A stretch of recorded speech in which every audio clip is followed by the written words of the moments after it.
anh ấy ok chà nghe tay lâu rồi đây ăn rừng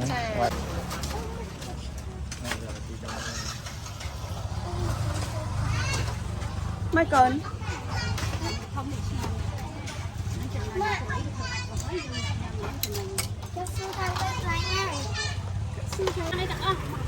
nó là xúc với ăn đấy màu rồi tự đông nhâm rồi tự đông thử ai nè tròn như là đã xúc bằng tay ចានេះគឺស្រាថ្នាំបុរាណផ្លែឈើមានច្រើនមុខមែនតើ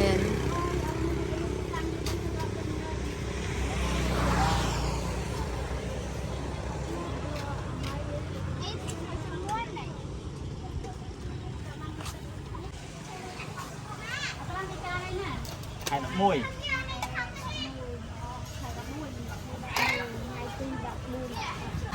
ไม่มันจะย่ำไอ้ประมาณแต่ នៅនេះសាច់អាំងខ្លងគីឡូ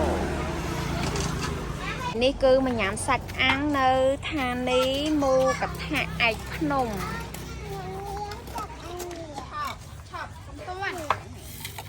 ចាំតិចទៀតចាំញ៉ាំកូន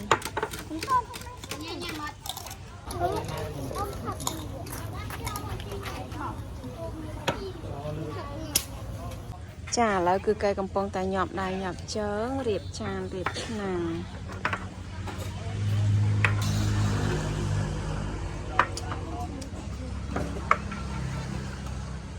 อันนี้คือเรื่องจับมานะ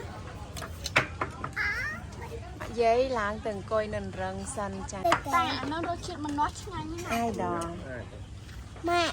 អស់ឲ្យដល់ដែរសំវងញ៉ាំមិនដល់អូខ្លះតែខ្លះដៅខ្លួនឲ្យដល់គេដាក់ឆ្នាំជួយខាងខ្លួនយកហ្នឹងต้องขับ ឥឡូវនេះគឺយើងកំពុងតែដាក់សាច់អាំងណាណាដាក់សាច់